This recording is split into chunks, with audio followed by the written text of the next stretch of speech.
안녕하세요. 사연에 빠지다의 DJ 민영입니다. 오늘 사연자는 성질을 죽이고 사는 게 내 가정을 위하는 일이라 생각하며 살아왔는데 그 생각이 잘못된 생각이었다는 걸 알게 된 일이 있었다는데요. 과연 어떤 사연인지 들어보시겠습니다. 오늘도 두 가지 사연 준비되어 있으니 끝까지 함께 해주시고요. 그럼 오늘의 사연도 함께 만나볼게요. 구독과 좋아요도 잊지 말고 꼭 눌러주세요. 안녕하세요. 저는 30대 남자입니다. 저는 지금까지 살면서 부족한 거라고는 없이 유복하게 자랐어요. 저는 학창시절 내내 주변 친구들에게 부러움을 살 정도로 타고난 금수저였거든요. 하지만 저 나름대로는 알게 모르게 힘든 일이 많았어요. 제가 가장 사랑했던 어머니께서 중학교 때 교통사고로 돌아가시고 나서부터 저는 철저하게 외톨이처럼 살았거든요. 집 밖에서야 친구들과 잘 어울리고 밝은 척 했지만 집 안에서는 항상 혼자였습니다. 어머니가 돌아가셨다는 슬픔은 잠시였고 아버지나 다른 형제들은 금세 본인들의 삶으로 돌아갔어요. 하지만 못난 저는 슬픔에 빠진 채 공부도 하지 않고 방에만 처박혀 울고만 있었습니다. 너 성적이 이게 뭐야? 그래서 의대 근처라도 가겠어? 네 엄마가 막둥이라고 오냐오냐 곱게만 키웠으니 사내 자식이 나약해 빠져서는 에휴. 제 성적이 별로여도 저는 상관없어요. 전 형들처럼 절대 의대 갈 생각 없으니까요. 아버지부터 형들 셋까지 모두 다 의사이거나 의대를 다니고 있다 보니 아버지는 저도 당연히 의대에 가야 한다고 하셨습니다. 아버지는 의사가 아니면 자식 취급을 안 하셨어요. 아버지가 병원장이고 형들이 다 의사인데 네가 의대 안 가면 도대체 뭘 하겠다는 거냐? 하는 일도 없이 아버지 돈으로 먹고 놀겠다는 거야? 의사 말고도 할 일이 수두룩한데 먹고 놀기는 왜 먹고 놀아요? 저도 제가 알아서 제 앞가림은 하고 살 테니까 걱정하지 마세요. 지금 생각하면 저도 그때가 사춘기였나 봅니다. 아버지든 형들이든 다들 저에게 하는 소리가 다 듣기 싫고 그냥 세상이 다 싫었어요. 아이고 말은 잘하지. 더 살아봐라. 그렇게 네 멋대로 산다고 인생이 마음대로 사라지나. 나중에 나한테 도와달라고 울고불고 매달리지나 마라. 절대 그런 일 없으니까 아버지도 저한테 신경 끄세요. 저희 아버지는 유명 병원 병원장이시고 형들도 셋 다 의사예요. 형들은 학창시절 내내 전교 1, 2등을 놓친 적이 없는 천재들이었는데도 의대를 가겠다고 재수까지 해서 결국은 다들 의사가 됐습니다. 아버지께서 워낙 엄하고 권위주의적인데도 형들은 아버지 말이라면 반항 한번 하지 않고 그대로 따랐어요. 그러다 보니 우리 집안에서 저만 돌연변이었죠. 저는 중학교 때까지는 그런대로 공부도 하고 친구도 제법 많았는데 어머니께서 돌아가시고 나서는 성적도 반토막이 나고 친구 관계도 엉망이었습니다. 아버지는 그런 저를 한심하게 생각하셨지만 저는 괜찮았어요. 이제 제 곁에 어머니도 없으니 이 세상에서 저는 혼자라고 생각했거든요. 제가 매일 방에 처박혀 아무것도 안 하고 있으니 아버지는 저를 가만히 두고만 볼 수 없었는지 가해 선생님까지 붙여서 어떻게든 공부를 시키려고 했어요. 그래도 제 성적은 그대로였고 변하는 게 없으니 아버지는 불안해하셨습니다. 아들 넷을 모두 다 의사로 만들어야 본인이 계획한 대로 되는 건데 그 계획을 제가 자꾸 방해하니 성에 차지 않으시는 거죠. 아버지는 저를 의대에 보낼 수만 있다면 뭐든지 하겠다고 하셨습니다. 그러면서 형들에게 했던 대로 저에게 조건을 걸었습니다. 의대만 가면 아버지가 차도 뽑아주고 네가 가고 싶다는 유럽 연행여행도 보내줄게. 제발 의대만 가. 의대가 무슨 옆집도 아니고 아버지가 가라고 하면 내가 무조건 가야 돼? 형 셋이나 의대 보냈으면 됐지. 욕심 좀 그만 부리세요. 아버지는 좋게 좋게 어르기도 하고 강압적으로 외출 금지에 핸드폰도 뺏어보고 갖은 방법을 다 쓰셨지만 저는 형들과는 달랐습니다. 저에게는 통하지 않았어요. 아버지나 형들은 본인들이 나온 대학이나 의사라는 직업에 대해 자부심을 느끼는 것 같았지만 제가 보기엔 그렇지 않았습니다. 어머니가 교통사고를 당해 곧장 구급차를 타고 아버지 병원 응급실에 도착했지만 어머니는 수술을 받으시던 중 돌아가셨어요. 집안에 의사가 넷이나 있으면 뭐래요. 어머니는 살리지 못해서 제 곁에 없는걸요. 저는 대충 성적에 맞춰서 대학도 가고 취직도 되는 대로 중소기업에 들어갔습니다. 아버지나 형들은 저를 볼 때마다 한심하다는 듯 바라보았어요. 알아서 하겠다고 들어간 회사가 그깟 이름도 없는 회사냐? 에휴, 그것도 직장이라고. 아버지라는 사람은 자식을 대놓고 무시하는데 형제들이라고 다르겠어요. 형들도 저만 보면 못 잡아먹어 안달이었습니다. 그런 회사는 연봉이 얼마나 되냐? 아니다. 뭐 연봉이라고 할 필요도 없이 그냥 최저임금인가. 자그냥 기죽게 왜 그래? 그래도 이름도 없는 지잡대 나와서 취직까지 했으면 얘 수준에 열심히 한 거지. 맞아. 나 최저임금 받으면서 일하고 있고 내 주제에 취직이라도 해서 다행이다 싶어. 역시 의사라 그런가? 형들은 모르는 게 없네. 참 똑똑해. 어릴 때도 형들은 자기들끼리 어울려 놀았어요. 어머니께서 막내인 저만 끼고 논다고 형들이 질투를 했거든요. 그런 형들 사이에서 자라다 보니 저는 웬만해서는 형들이 하는 말에 타격감이 없었어요. 그래봤자 공부만 하던 애들이라 붙어봐야 제가 이기거든요. 형이고 아버지고 그러면 그럴수록 저는 더 가족들에게 거리를 두고 지냈습니다. 가끔은 저도 제가 한심하다고 느껴질 때가 있었습니다. 이렇게 아무 생각도 없이 꿈도 없이 하루하루 숨만 쉬듯 버티듯 사는 게 맞나 싶어서요. 그러던 중에 저에게도 제 편이 생겼습니다. 아내를 만났어요. 아내는 제가 살면서 만난 사람 중 제일 착한 사람이에요. 제가 다니던 직장에서 동료로 처음 만났는데 회사에서도 선배든 후배든 동료든 누구에게나 친절하고 다정했어요. 아내와 함께 다니던 회사에 장애인 직원이 한 명 있었는데요. 그 직원이 농인이었는데 언제부턴가 아내가 그 직원이랑 수어로 대화하더라고요. 알고 보니 그 노인 직원과 함께하는 업무가 많았던 아내는 그 직원을 위해 따로 수어를 배우고 있었더라고요. 단순히 수어에 관심이 있어서 배운 걸 수도 있지만 저는 그런 아내가 천사처럼 보였습니다. 저는 아내에게 반해서 반년을 짝사랑하다 어렵게 고백을 했습니다. 아내는 제 고백을 받아줬어요. 아직도 저는 그때가 꿈만 같아요. 아내도 저에게 마음이 있다는 게 믿을 수 없이 기뻤거든요. 아내와 저는 사내 연애를 1년 정도 하다가 결혼하기로 했습니다. 하지만 행복도 잠시 아버지께서 저와 아내의 결혼을 반대했어요. 예상은 하고 있었지만 그래도 막상 아버지께서 아내를 바로 앞에 두고도 결혼은 안 된다고 단호하게 하시니 저로서는 화가 나더군요. 학벌 직업 뭐 하나 내세울 게 없으면 집안이라도 좋아야지. 이거 뭐 볼 거라고는 어린 나이 말고 아무것도 없으니 결혼은 무슨 결혼이야? 대충 연애나 하다가 헤어져. 아버지, 아무리 제가 미워도 저랑 결혼하겠다고 인사드리러 온 여자한테 그렇게 무례하게 하셔야겠어요? 준영씨 그만해. 아버지 앞에서 그렇게 소리를 지르면 어떡해. 아버님이 보시기에 제가 부족해 보일 수 있지만 그래도 저 준영씨 많이 좋아해요. 결혼해서 잘 사는 모습 보여드릴 테니까 예쁘게 좀 봐주세요. 아내는 대단한 게 아버지처럼 무례하고 몰상식한 사람 앞에서도 밝게 웃으며 예쁘게 봐달라고 했어요. 저는 아내에게 미안해 그만하라고 어차피 허락 같은 거 받을 생각으로 온 거 아니라고 하고는 아내를 데리고 나왔습니다. 이미 제가 아내와 결혼하기로 마음먹은 이상 아버지께서 반대하셔도 할 생각이었거든요. 너는 도대체 언제 철들려고 그러냐? 형들 보면서 뭐 느끼는 거 없어? 형들 봐라. 을대 나와서 을사하니까 저절로 을사한 애가 따라오잖아. 에이, 근데 너는 내가 속상해서 원. 아무튼 네가 아무리 한심한 놈이라도 의뢰병원장 아들인 건 사실이니까 그 여자하고는 헤어지고 주말부터 당장 선이나 보고 장가가라. 그 이후에도 아버지는 저를 찾아와서까지 말도 안 되는 소리를 하셨습니다. 아내와 당장 헤어지고 본인이 정해준 여자와 선을 봐서 결혼하라고 했어요. 저는 더 아버지와 이야기할 것도 없이 아내와 혼인신고를 해버렸습니다. 아내는 그래도 아버지께 허락을 받아야 한다고 했지만 저는 그러고 싶지 않았어요. 제가 30년을 넘게 봐온 아버지는 한 번 아니라고 하면 절대 고집을 꺾지 않아요. 괜히 아버지 허락받겠다고 기다리다가는 평생 아내와 결혼 못할 게 뻔합니다. 저는 잔인 장모님께 허락을 구하고 당시에 제가 혼자 살던 원룸 월세집에서 살림을 시작했습니다. 저는 아내만 있으면 세상을 모두 다 얻은 것 같았는데 아내는 아니었어요. 아내는 매일 저만 보면 미안하다고 했습니다. 본인 때문에 제가 아버지와 등을 쥐고 사는 것 같아 미안하다고요. 저는 아니라고 원래부터 아버지와 형제들은 남처럼 살았다고 그렇게 이야기를 해도 아내는 이 모든 상황이 자기 때문이라고 생각했어요. 아내와 혼인신고를 하고 1년 동안 본가에는 가지 않았어요. 아버지도 저에게 실망해서 다시는 보지 말고 살자고 거의 을절한 상태였거든요. 아내는 명절만 다가오면 얼굴이 어두워져서 속상해했어요.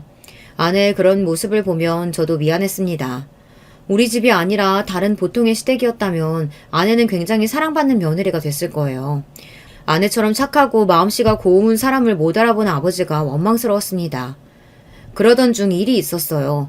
요양원에 계시던 외할머니께서 돌아가셨습니다. 어머니가 돌아가시고 저를 돌봐주셨던 외할머니께서 돌아가셨다는데 제가 빠질 수는 없으니 고민 끝에 아내와 함께 장례식장에 갔습니다. 그곳에서 1년 만에 아버지와 형제들을 만난 거예요. 아버지는 저와 아내를 보고도 아는 체를 안 했는데 마침 저를 발견한 막내 형이 다가오더라고요. 아예 을들하고 살 것처럼 나가더니만 그래도 할머니 돌아가셨다고 하니까 오긴 왔구나. 나한테 엄마나 다름없는 외할머니가 돌아가셨는데 당연하지. 그때였습니다. 막내 형 옆에 있던 푼수 같은 형수들이 불쑥 다가와서는 자기들끼리 궁시렁거렸어요. 어머, 그럼 이쪽이 막내 동서? 반가워요. 나 서방님 막내 형수예요. 동서, 아버님도 계신데 말 조심해야지. 막내 동서는 무슨 막내 동서야. 식도 안 올렸는데. 형수들은 여전했습니다. 형들하고 도플갱어처럼 똑같이 천생연분이더니만 여전히 재수가 없더라고요. 처음 뵙겠습니다. 오수연이라고 합니다. 그때 아내가 허리를 푹 숙이더니 차분하게 인사를 건넸어요. 역시 아내는 저보다 그릇이 큰 사람이었어요. 저라면 인사고 뭐고 그 자리에 오고 싶지도 않았을 텐데 본인도 할머님께 인사드리고 싶다고 따라왔어요. 그때였어요. 자리에 앉아 내내 저를 노려보고 계시던 아버지께서 버럭 소리를 질렀습니다. 다들 장례식장 입구 막고 서서 뭐하는 거야? 어른을 봤으면 인사부터 해야지. 다들 이리 와서 앉아. 아버지의 호통에 사실 저도 좀 놀랐어요. 저를 보면 당연히 모르는 척 하실 줄 알았는데 저와 아내에게도 자리에 와서 앉으라고 했습니다. 그런데 알고 보니 아버지께서 저와 아내를 부르신 이유가 있었더라고요. 외할머니께서 돌아가시면서 아버지께 부탁을 하셨대요. 우리 막내 손주, 자네가 성에 안차 하는 건 아는데 그래도 엄마 두고 먼저 떠난 우리 딸내미 생각해서라도 좀 봐줘. 그래도 우리 막내 손주가 먼저 간 우리 딸 제일 많이 닮았잖아. 외할머니는 어릴 때부터 제일 겁도 많고 마음이 여린 저를 볼 때마다 아들 넷 중에 제가 제일 어머니를 닮았다고 하셨어요.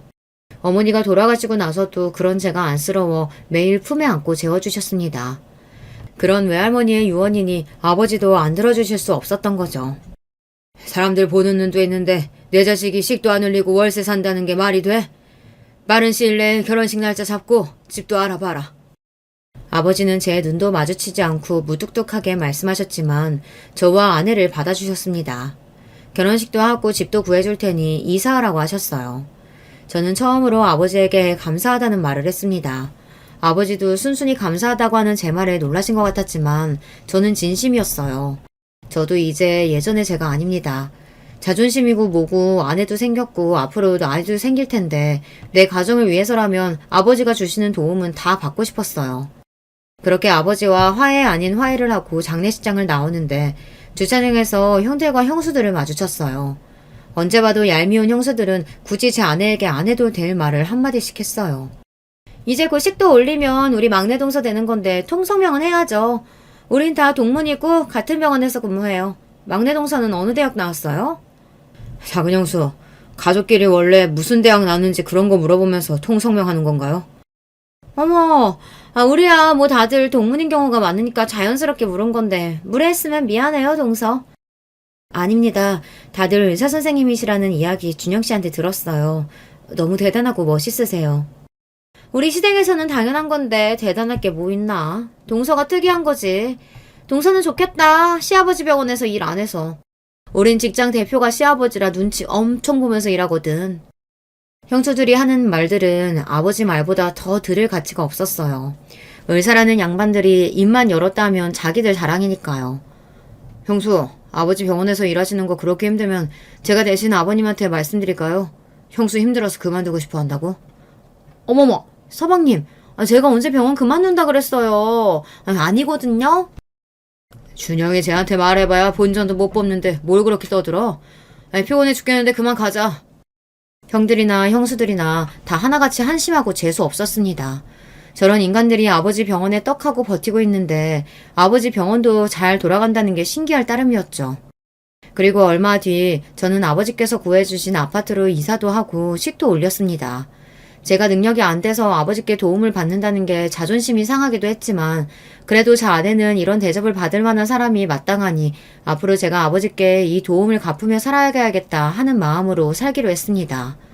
그래서 다시 아버지 병원에 한 번씩 나갔어요. 사실 제가 20살 때부터 아버지 병원에 주차를 도우러 아르바이트를 갔었어요. 아버지 병원이 규모는 큰데 오래돼서 주차시설이 안 좋거든요. 결혼하고 따로 인사도 못 드렸다고 아내도 아버지께 인사드리고 싶다고 주말에 함께 병원에 갔습니다. 제가 병원에 주차일을 돕는 동안 아내가 원장실에 가서 아버지께 인사를 드리고 오겠다고 했어요. 저는 아내를 혼자 보내는 게 걱정돼서 같이 가자고 했지만 아내는 괜찮다고 했습니다. 앞으로 계속 부딪혀야 하는 일인데 본인이 알아서 할 수 있다고요. 그러던 중 아버지께서 아내에게 마음을 열게 된 일이 있었어요. 아내가 원장실로 가던 중 병원 직원과 환자 간의 소통이 안 돼서 문제가 있었는데요. 그 일을 아내가 해결했나 봐요. 환자가 농인이라 답답해하던 중이었는데 아내가 수어로 도와주게 된 거죠. 그 일을 아버지께서 직접 보시고 아내를 다시 모신 겁니다. 아버지는 아내를 원장실로 데려가 이것저것 물으셨답니다. 여기는 왜 왔는지, 수어는 어디서 배웠는지 이것저것 말이죠. 제가 지금 다니는 직장에 농인 직원이 있어서 몇 가지 배워뒀었는데 이렇게 도움이 될 줄은 몰랐네요. 그리고 오늘 온 건 준영 씨 주차 일한다고 해서 따라온 김에 아버님께 드릴 말씀이 있어요 왔어요.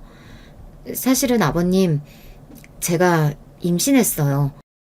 사실 아내가 아버지께 인사드리러 온 거기도 하지만 좋은 소식이 있어서 직접 이야기하고 싶다고 해서 함께 온 거였습니다. 아내가 임신을 했어요. 정말... 너무 잘했구나. 잘했어. 다른 며느리들은 일하느라 바빠서 내가 자식이 넷이나 있어도 아직 손주 구경을 못했는데 네가 아주 장하구나. 장해. 저도 몰랐는데 아버지께서 손주를 보고 싶으셨나 봐요.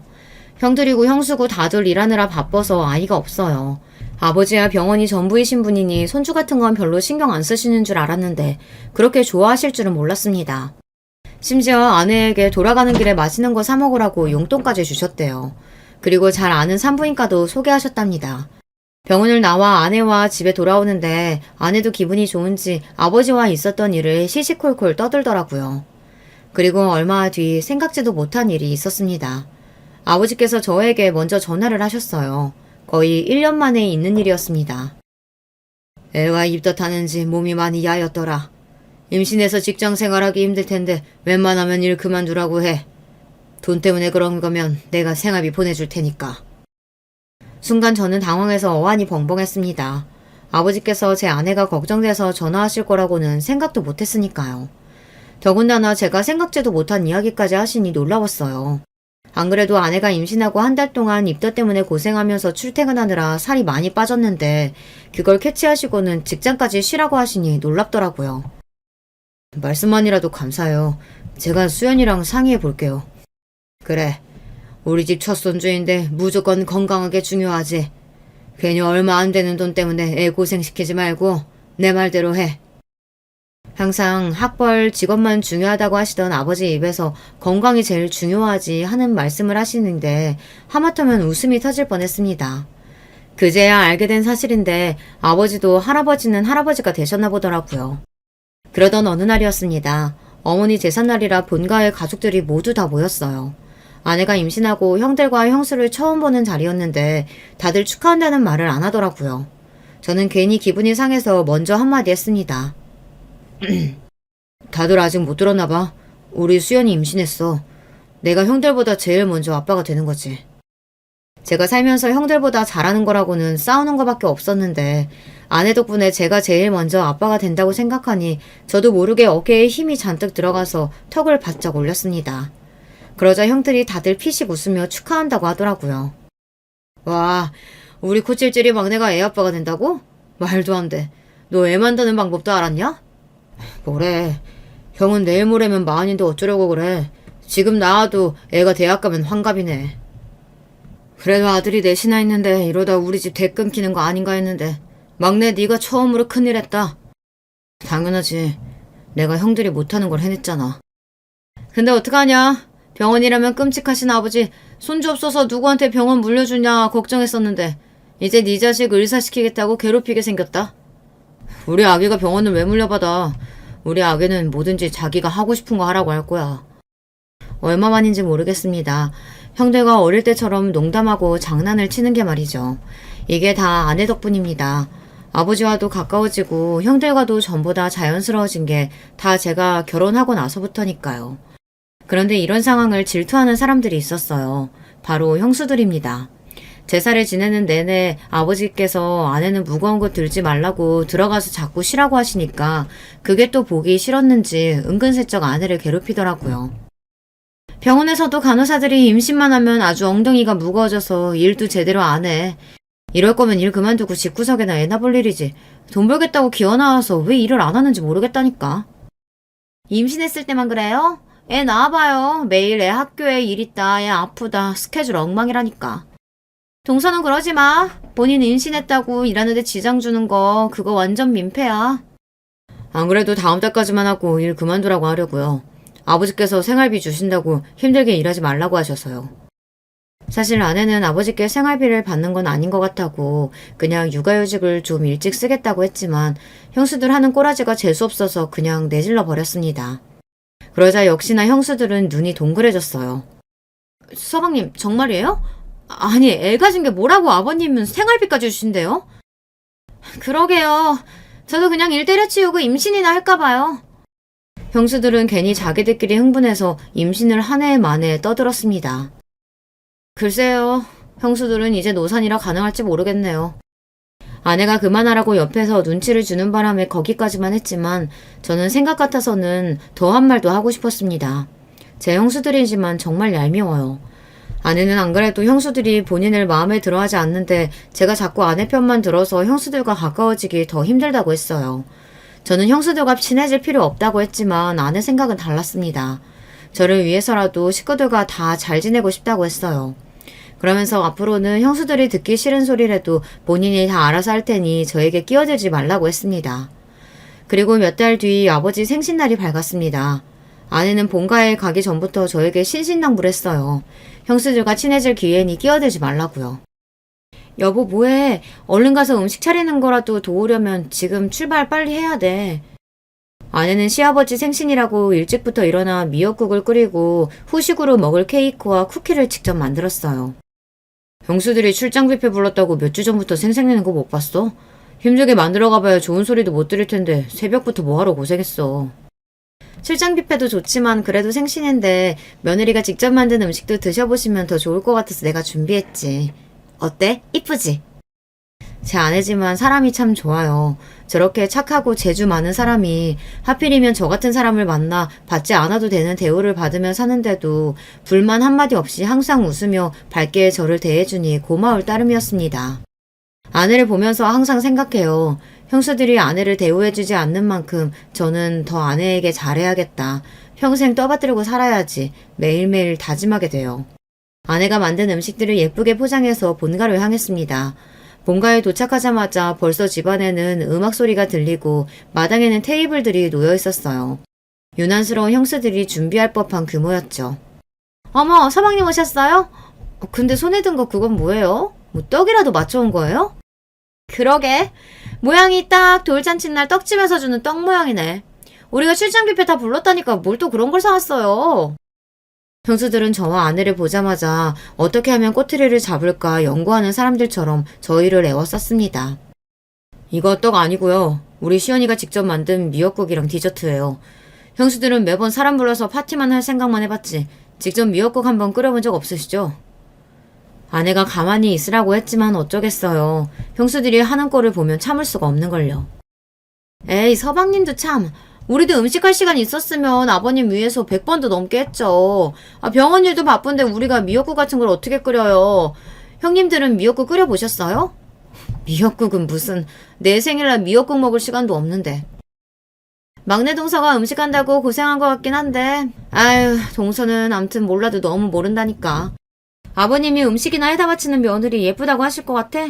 당신 병원에 보탬되는 사람을 훨씬 더 좋아하지. 그래 미약국 같은 거보다야 차라리 병원에 보탬이 되는 게 낫지. 이럴 시간에 차라리 조무사 자격증이라도 따는 거 어때? 요즘 우리 병원에 간호조무사 부족해서 난리잖아. 어머 이 김에 동서가 자격증 따서 병원에서 같이 일해주면 너무 좋겠다.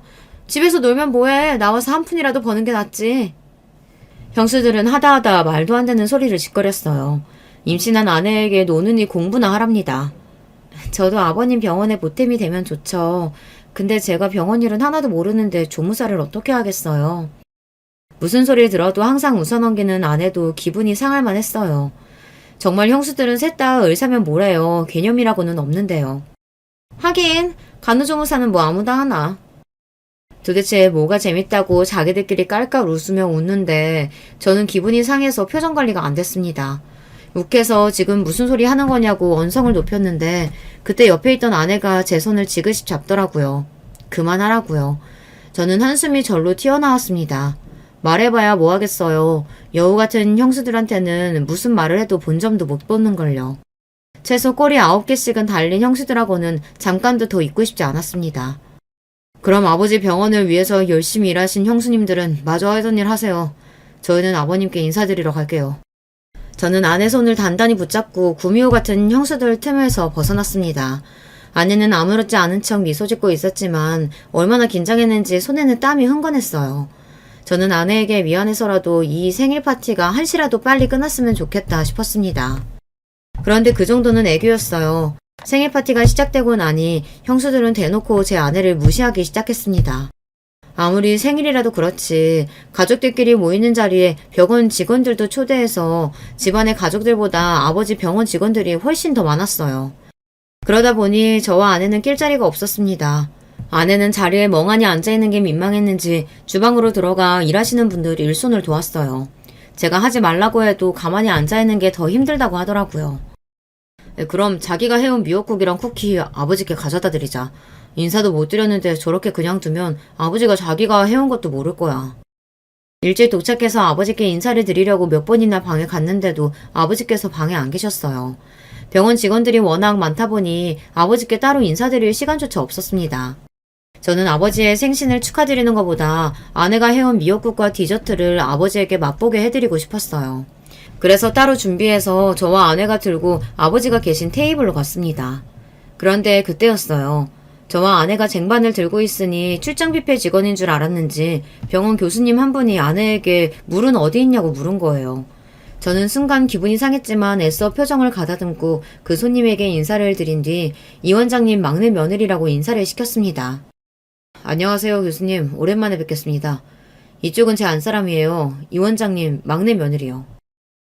어머머, 원장님 막내 아들이었구나. 오랜만에 봐서 못 알아봤어요. 어머, 죄송해요. 음식을 들고 계시길래 당연히 출장 뷔페 직원인 줄 알았어요. 이건 제 안사람이 아버지 생신이라 직접 만들어 온 음식들이라 저희가 가지고 온 거예요. 교수님도 쿠키 좀 드셔보시겠어요? 어머, 너무 맛있다. 솜씨가 너무 좋네요. 요즘 세상에 이런 며느리가 어딨어요. 우리 이 원장님 너무 좋으시겠다. 화기애애한 분위기 속에 이야기를 나누고 있는데 그때였어요. 언제 나타났는지 형수들이 갑자기 나타나 끼어들었습니다. 어머, 김 교수님 와주셔서 감사해요. 막내 동서랑 벌써 인사하셨나봐요. 우리 막내 동서가 이렇게 사람이 참 소박해요. 제가 봐도 직원인 줄 알았을 거예요. 동서, 그래도 시아버지 생신인데 좀 신경 좀 쓰고 오지 그랬어. 그러게, 여기다가 아침마만 매면 딱 출장 뷔페 직원이네. 형수들은 또 시작이었습니다. 주변에 사람들이 있든 말든 신경도 쓰지 않고 제 아내에게 막말을 해댔어요. 듣고 있던 교수라는 사람도 민망했는지 후다닥 자리를 옮길 정도였죠. 형수들 제발 좀 그만해요. 나이도 훨씬 어린 동서한테 일일이 참견하고 괴롭히는 거 창피하지 않아요? 어머, 서방님, 괴롭히긴 누가 괴롭혔다 그래요. 우리는 동서 혼자 뻘쭘할까봐 신경 쓰느라 농담 좀 한 건데. 그딴 게 무슨 농담이에요. 2번 더 신경 썼다가는 진짜 앞치마 가지고 와서 서빙이라도 하라고 하겠어요. 저는 최대한 인상을 구기며 단호하게 이야기했습니다. 다시는 제 아내를 가지고 놀지 말라는 경고였어요. 그래도 주변에 다 병원 사람들이라 본인들도 제가 더 했다간 쪽팔릴 것 같았는지 별말 없이 입술을 삐죽거리며 가더라고요. 그 와중에도 아내는 아버님 생신이니 저에게 그만하라고 했습니다. 괜히 분란 만들면 아버지에게 또 미운 털이 박힐 거라고요. 저는 스스로가 너무 한심했습니다. 세상에 제 아내 같은 사람이 어디 있다고, 고작 저 같은 사람 때문에 왜 자꾸 아내가 이런 일을 당해야 하나 마음이 좋지 않았어요. 저는 한시라도 빨리 이 파티가 끝났으면 좋겠다 싶었습니다. 그래도 다행이었던 건 아버지께서 아내가 만들어 온 음식을 좋아하셨다는 겁니다. 아이고, 그러고 보니까 내가 오늘 미역국을 못 먹었네. 생일이라고 눈앞에 사내지미를 보고 홀딱 넘어가서는 미역국 못 먹은 것도 깜빡하고 있었네. 막내야 고맙다. 역시 너는 마음이 참 따뜻해. 이 쿠키도 너무 맛있다. 꼭 빵집에서 파는 것 같아. 아버지는 아내가 만든 케이크랑 쿠키가 너무 훌륭하다며 이런 재주가 있었는지 몰랐다고 하셨어요. 달지도 않고 깔끔한 게 나이 든 사람들이 먹기 너무 좋다고요. 그러면서 아버지 주변에 앉아 계신 다른 교수님들에게 아내를 소개하시는데 그 모습이 저까지 기분이 좋았습니다. 우리 막내놈 알지? 형들 다 의대 다니면서 공부할 때 혼자 기타나 튕기고 다니면서 놀기만 하길래 사람 구실이나 하고 살까 했는데 그래도 처복은 있는지 아들 중에 장가는 제일 잘 갔어. 그 순간 테이블 주변에는 정적이 흘렀습니다. 그럴 만한 게 아버지께서 저런 이야기를 하실 줄은 몰랐어요. 아버지처럼 무뚝뚝하신 분이 웬일로 아내에게 칭찬을 아끼지 않았습니다. 심지어 며느리 넷 중에 제일 착하고 남편에게 잘한다는 소리까지 하셨어요. 아들 중 제가 장가를 제일 잘 갔다고요. 물론 저도 그렇게 생각하지만 아버지도 저와 같은 생각을 하고 계실 줄은 몰랐습니다. 아버지처럼 학벌 직업이 세상의 전부라고 생각하시는 분이 아내를 이 정도로 좋게 보고 있는 줄은 몰랐어요. 지금까지 한 번도 그런 이야기를 하신 적이 없었던 아버지께서 아내에 대해 그렇게까지 이야기를 하시니 그 자리에 있던 사람들은 모두 다 놀랐습니다. 특히나 형수들이 많이 놀란 것 같았어요.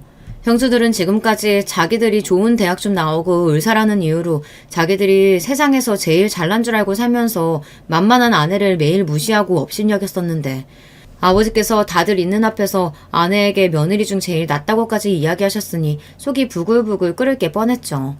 그 모습을 보고 나니 저도 형수들 때문에 화가 났던 감정이 조금 누그러졌습니다. 얼굴이 빨개져 한마디도 못하고 있는 형수들 모습이 고소하더라고요. 그런데 자존심 강한 형수들이 그런 소리를 듣고도 가만히 있을 리 없었습니다. 아버지 생신 파티가 어느 정도 정리가 되고 손님들이 모두 다 돌아간 이후였어요. 아버지는 저와 형들에게 오늘 너무 고생 많았다고 그만들 돌아가 보라고 하셨습니다. 그런데 그때였어요. 형수들이 짠 듯이 셋 다 가방에서 봉투를 꺼내더니 일제히 아버지에게 건넸습니다. 아버님께서 필요하신 게 뭐가 있을까 고민하다가 돈이 제일 좋을 것 같아서 약소하지만 동서들이랑 셋이 100만 원씩 모았어요. 아버님 생신 축하드려요. 집에 뷔페까지 불러줬으면 됐지. 돈은 또 뭐하러 준비했어? 아이고 고맙다 고마워. 다들 고생 많았다. 집에서 손님들 불러놓고 파티를 한다길래 저와 아내는 따로 준비한 게 없었는데 형수들이 일제히 봉투를 꺼내서 아버지에게 건네니 같은 자식으로서 민망하더라고요. 저는 형들까지 원망스러웠습니다. 아버지 생신에 자기들끼리 용돈을 준비할 생각이었으면 저에게도 귀띔이라도 했으면 좋았을걸. 딱 저와 아내만 빼고 자기들끼리 준비해서 보란듯 봉투를 건네니 더 짜증이 나더라고요. 그런데 그때였어요. 머뭇거리던 아내가 가방에서 조심스럽게 포장된 상자 하나를 꺼내더니 아버지께 건넸어요. 아버님, 이거 제가 아기 내복 만들면서 아버님이랑 세트로 손수건 하나 만들었는데 마음에 드실지 모르겠어요. 아버님 오래오래 건강하시라고 거북이 모양으로 수도 놓았어요. 언제 준비했는지 아내가 아기 내복을 만들던 천과 같은 천으로 아버지 손수건을 만들었더라고요. 아버지께서 좋아하시는 귀여운 거북이 모양까지 수를 놓아서 말이죠. 그런데 그때 옆에 있던 형수들이 킥킥거리며 웃는 소리가 들렸습니다. 그러더니 한다는 소리가 가관이었어요. 어머, 손수건? 저런 거 인사동 가면 1,000원이면 사는 거 아니야? 동서, 막내 동서가 직접 만들었다잖아. 그럼 최소 5,000원은 받아야지. 자기들끼리 속삭인다고 속닥거리는데 그 소리가 저나 아내에게 다 들렸습니다. 에이, 왜들 그래? 예쁘기만 한데. 동서, 너무 잘했다. 암튼 동서는 재주도 많아. 이 좋은 능력을 매일 집에서 썩히고 있으니 어떡해? 시간 되면 아예 기저귀도 만들어서 써. 돈도 아끼고 너무 좋겠다. 그 와중에 큰형수는 위안답시고 떠들어대는데 재수가 없어도 너무 없더군요. 저도 참을 만큼 참았습니다. 우리 집에서 나만 돌연변이고 그래서 제 아내까지 무시당하는 거야 잘 알지만 아무리 그래도 이건 선을 넘었어요. 하하, 이게 우리 손주 내복이랑 세트란 말이지? 너무 귀엽다. 고맙다 막내야. 우리 손주 태어나면 내가 이 손수건으로 머리도 닦아주고 입도 닦아줘야지. 제 표정이 아무래도 좋지 않은 게 티가 났는지 아버지께서 애써 아내가 건넨 손수건을 연신 만져보며 고맙다고 하셨어요. 마음에 든다고요. 하지만 저는 이미 내내 붙잡고 있던 이성의 끈이 끊어지고 말았습니다. 더는 저 개념 없는 불려오 셋을 그냥 보고만 있을 수 없었어요. 아버지 그거 아세요? 얼마 전에 기사 났다가 순식간에 사라진 뉴스 하나 있었는데 모 병원 의사들이 작정하고 제약사에 불법 리베이트 요구해서 망신당했다는 뉴스요. 뭐? 그런 뉴스가 있었어? 나는 못 봤는데. 아유, 그런 것들 때문에 우리 같은 멀쩡한 의사들까지 욕먹는다니까. 돈이나 밝히는 것들이 무슨 의사라고. 서방님은 뜬금없이 무슨 그런 소리라고 그러세요. 제가 말을 꺼내자마자 찔리는 게 있는지 작은 형수가 먼저 눈을 흘기며 저를 바라봤습니다.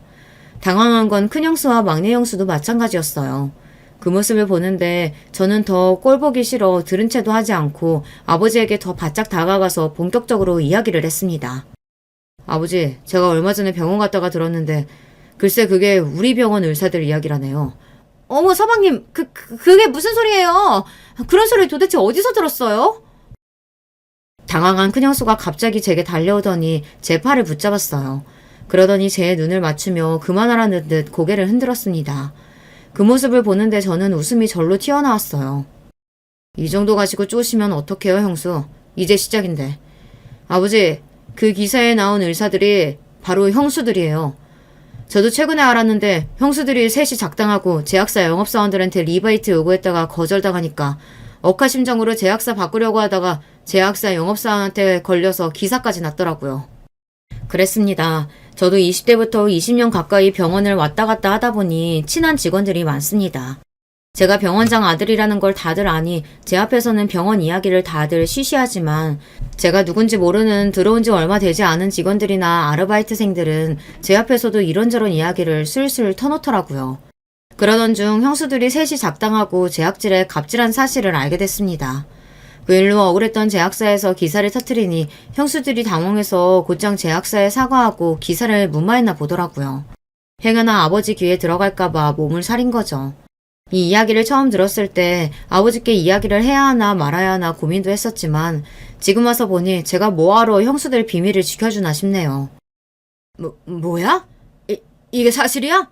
너희들 정말 그런 짓 한 거냐? 아버지는 자식들에게는 항상 엄하고 고지식해도 평생을 지켜오신 병원에 대해서는 각별하세요. 어떤 환자에게나 공평하고 친절하십니다. 형편이 어려운 환자들을 위해 지원도 아끼지 않으시는 편이고요. 거기다가 병원 내에 직원들 간의 노사 문제나 거래처와의 관계도 굉장히 중요하게 생각하세요. 당신의 병원과 연관된 모든 사람은 다 가족이라고 생각하시는 분인데 며느리들이 작당하고 거래처에 돈을 요구했으니 이건 절대 좋게 넘어갈 문제가 아니었죠. 아버님, 그게 어떻게 된 거냐면요. 사실 저는 모르는 일이었는데 작은 동선 말이 다른 병원 의사들은 다들 그렇게 한다고 해서 저도 모르게 죄송해요. 제가 윗사람으로서 동서를 말렸어야 했는데. 형님, 지금 무슨 말씀하시는 거예요? 리베이트 이야기 처음 꺼낸 건 형님이시잖아요. 맞아요, 형님. 큰형님이 다 책임지겠다고 하셔놓고 이제 와서 이러시면 어떡해요? 가관도 이런 과관이 없었습니다. 형수들은 서로에게 죄를 미루느나 여념이 없었어요. 당신 미쳤어? 도대체 무슨 짓을 하고 다니는 거야? 그치, 우리 자기가 그랬을 리 없지. 이런 일이야 당연히 큰형수가 주도했겠지. 야, 너 말 다 했어? 네 형수가 하긴 뭐래. 당신 정확히 말해. 리베이트의 리자라도 당신이 먼저 꺼낸 적 있어 없어? 형들까지 나서서 형수들을 나무랐습니다. 형들도 뻔하죠. 본인 아내들의 실수가 본인들에게까지 피해로 돌아올까봐 발을 빼는 거예요. 막장도 이런 막장이 없었습니다. 좋은 대학 나와 의사라고 매일 내 앞에서 뻐기고 제 아내를 무시해대더니만 하는 짓은 본인들이 더 볼품 없었습니다. 다들 조용히 못해. 너희가 아무리 내 며느리들이라고 해도 이 일은 그냥 못 넘어가니까 그런 줄 알아라. 인사팀이랑 법무팀에 얘기해서 조치할 취할 테니까 그런 줄 알고 다들 자숙하고 있어. 아버님 아니에요. 저희 말만 꺼낸 거지 리베이트 받은 거 하나도 없어요. 진짜라니까요. 제약사에서 안 줬으니까 너희들이 못 받은 거지. 그게 안 받은 거야? 이런 못된 것들. 환자들을 가지고 돈놀이를 해? 내가 너희들 가만둘 줄 아냐? 아버님 잘못했어요. 저희가 너무 뭘 모르고 한 일이니까 한 번만 봐주시면 다시는 이런 일 없을 거예요. 아주 시아버지 생일날 잘한다 잘해. 그만 입들 다물고 다 꺼져. 꼴도 보기 싫다. 아버지는 며느리들이고 아들들이고 다 보기 싫으니 썩 꺼지라고 호통을 치셨습니다. 그쯤 되니 저도 아버지에게 죄송했어요. 생신인데 제가 또 괜한 분란을 만들었나 싶어서요. 아버지 죄송해요. 아버지 생신날 이런 이야기 하는 게 아니었는데 형수들 하는 짓이 너무 얄미워서. 됐어. 너 아니었으면 이 중요한 일을 모르고 넘어갈 뻔했다. 그리고 생일이야. 우리 막내 며느리가 미역국도 끓여와서 먹고 이렇게 귀여운 선물도 받았으니 나야 고맙지 뭐. 아버지께서 화를 내실 줄 알았는데 오히려 저와 아내에게 고맙다고 하셨어요. 저희 아니었으면 이번 생일을 더 망칠 뻔했다고요. 얼마 뒤 아버지께서 가족들을 모두 다 집으로 소집했습니다. 할 말이 있으니 다들 모이라고요. 아버지 생신 파티 이후 병원에는 한바탕 소독이 있었대요. 아버지께서 의사들을 대대로 감사해서 혹여나 지금까지 리베이트 문제가 있었는지 조사하라고 지시했답니다. 며칠 동안 병원이 시끌시끌했다네요. 그리고 아버지께서 직접 형수들이 갑질을 한 제약사에 찾아가 사과까지 하셨답니다. 몇십 년 동안 거래를 해온 거래처인데 당신이 며느리들 교육을 잘못시켜서 서로의 믿음에 스크래치가 생겼다며 다시는 이런 일 없을 거라고요. 그 일이 의사들 사이에서 소문이 나고 형수들이랑 형들이 동료들 사이에서 망신을 당했다네요. 형들은 대학 때부터 의사 집안의 병원장 아들이라고 무지하게 뻐기면서 다녔는데 아내들 때문에 그런 일이 있었으니 당분간은 쪽팔려서 동창회도 못 나갈 거예요. 그뿐만이 아닙니다. 더 대박은 아버지께서 형수들을 잘라버렸다는 거예요. 저도 아버지께서 그렇게까지 하실 줄은 몰랐는데 아버지는 고민 끝에 형수들을 잘라버렸습니다. 그런 짓을 벌여놓고도 내 며느리들이라고 봐주면 병원 직원들이 나를 뭐라고 생각하겠어. 원장 며느리도 잘못하면 잘린다는 본보기를 보여줘야지. 다른 직원들도 돈에 흔들리지 않고 양심적으로 일을 하지 않겠냐. 아버지의 결정에 형과 형수들은 어떻게 이렇게까지 하시냐며 난리를 쳤지만 아버지는 아랑곳하지 않으셨습니다. 이미 의사들 사이에서 소문이 난 상태라 형수들은 재취업도 쉽지 않을 거라고 하더군요. 형수들은 결국 친정에 손을 벌려 개인 병원을 개업하려고 하는 것 같은데 이미 그 바닥에 소문이 다 난 상태라 그마저도 쉽지 않은지 형수들은 저를 만날 때마다 이게 다 저 때문이라고 눈을 흘기더군요. 가만 보면 참 양심이란 게 없는 사람들이에요. 명색이 의사라는 사람들이 그런 개념 없는 짓을 저지르려고 했으면 벌을 받는 게 마땅한 건데 그 와중에도 제 탓을 하니까요. 사방님, 저는 형님들이 시키는 대로 한 거란 거 잘 아시잖아요. 아버님께 저라도 좀 좋게 이야기해 주세요. 큰 형수나 작은 형수는 어떻게든 친정에서 도와주려고 하는 것 같은데 막내 형수는 그마저도 잘 안 됐는지 자기는 잘못이 없다고 저에게 아버지에게 한마디만 더 이야기해달라고 졸랐습니다. 형수 친정 베트남에서 사업한다고 바로 얼마 전까지 제 안사람 앞에서 뻐기지 않으셨나요? 다른 형수들처럼 친정에 이야기해서 개업해달라고 하세요. 제가 쪽팔려서 말 못했는데 사실 친정아버지 사업 망해서 한국 들어온 지 꽤 됐어요. 저 이러다가 정말 의사 인생 끝나게 생겼어요. 막내 형수는 제발 아버지에게 한 번만 다시 기회를 달라고 이야기해달라고 했지만 저는 들은 적도 안 했습니다. 저도 저를 무시하거나 막대했으면 이 정도로 단호하게 하지는 않았을 거예요. 아무 잘못도 없는 제 아내를 건드렸으니 저도 참아줄 수 없었습니다. 그 이후 실기한 일이 하나 있었어요. 형수들은 아버지 병원을 떠났고 제 아내는 아버지 병원에 들어가게 됐습니다. 어떻게 병원에 들어가게 됐냐고요? 아버지 병원 1층 상가에 아내가 빵과 커피를 파는 가게를 하게 됐어요. 아내가 출산하자마자 아버지께서 아내를 부르시더니 출산 선물로 1층 상가 자리를 줄 테니 장사를 한번 해보라고 하시더라고요. 가게 연지 벌써 반년이 지났는데 워낙 자리가 좋으니 매출이 너무 좋습니다. 물론 아내가 너무 바빠져서 제가 딸을 키우느라 정신은 없지만 그래도 아내가 행복해하는 모습을 보니 저까지도 너무 행복합니다. 아내 덕분에 저와 아버지 사이도 전부 다 많이 좋아졌고요. 끝까지 저의 이야기 들어주셔서 감사합니다. 여러분의 가정에는 지금의 저처럼 행복한 일만 가득하시길 바랄게요. 안녕하세요. 저는 어렸을 때 지금의 제 나이를 상상하며 와, 엄청 어른이다 이렇게 여겼었어요. 그런데 막상 이 나이가 되고 보니까 그다지 멋진 어른이 되어 있는 것 같지 않아서 스스로에게 머쓱해지네요. 평범한 것도 축복이라면 축복이라고 하더라고요. 그런 면에서 저를 보자면 저는 평범하나 평범하지 않은 환경에서 자랐으니 어떻게 정의를 내려야 할지 굉장히 애매한 유년 시절을 보유한 사람 같습니다. 친정 부모님께서는 각자 풍족하지 않은 집안에서 자라났으나 홀로 개천용으로 성장하신 분들이셨다고 해요. 낭중치주라고 하나요? 비범한 사람들은 아무리 평범한 환경 속에 놓인다고 한들 그 재능이 가려지지는 않는 법이죠. 부모님 두 분께서 그런 분들이셨던 거예요. 그리고 서로가 동족임을 한눈에 알아보셨고 금세 결혼까지 하시게 되었다고 합니다. 그런데 이런 두 분을 질투하는 사람들이 주변에 있었나 봐요. 그 범위 안에는 가족들도 포함이었죠. 아버지께서는 당신의 친형에게 사기를 당하셨어요. 있던 돈을 모두 잃은 것도 모자라 빚까지 지셨지요. 그 바람에 두 분의 신혼집이 날아갔다고 합니다. 좌절한 상황 속에서 두 분은 임신 사실을 알게 되셨어요. 엄마의 뱃속에 제 언니가 자리하고 있었던 거예요. 두 분은 이를 악물고서 사기를 치고 잠적한 가족, 그리고 그 가족을 은근히 옹호한 다른 가족들까지 이제는 가족이라 생각하지 않기로 하고 뱃속의 생명을 위해 포기하지 않고 다시 시작하셨습니다. 그런데 세월이 흐르고 둘째인 제가 태어난 지 얼마 안 되었을 때였어요. 이번에는 엄마 쪽에서 배신이 일어났죠. 엄마의 절친한 고향 언니분께서 당시에 아무도 몰래 미국 이민을 준비하고 있었는데 저희 집에 와서 온갖 돈 되는 것들을 훔쳐가서 이민 자금에 보탰고 미국으로 떠나 영영 잠적을 해버렸습니다. 이 금수만도 못한 것 같으니라고. 돈이 없어 굶어 죽겠다기에 얼마나 막막할까 싶어서 잘 대해줬건만. 우리 집에 초대받고 싶다기에 흔쾌히 들어주고 몇 번이나 식사 대접도 해줬건만. 이렇게 사람 뒤통수를 쳐? 천벌 받을 것들! 당신 지금 그 미친 여자네 가족들만 욕할 때가 아니야. 처가 식구들 당신이 이런 일을 당해서 힘들다고 하소연하는데 은은하게 고소해하는 반응들 당신도 느꼈지? 앞으로 우리가 더 방비하면서 살면 돼. 누구도 믿을 수 없어. 더 이상은 뼈 빠지게 노력해서 힘들게 번 돈을 그 아무에게도 10원 한 장 빼앗기지 않고 살아갈 거야. 두고 봐. 나는 지금보다 더한 성공을 계속해서 이뤄갈 것이고 누구보다 돈을 많이 모을 테니까. 서글프게 우시는 엄마 옆에서 아버지는 일을 가셨다고 해요.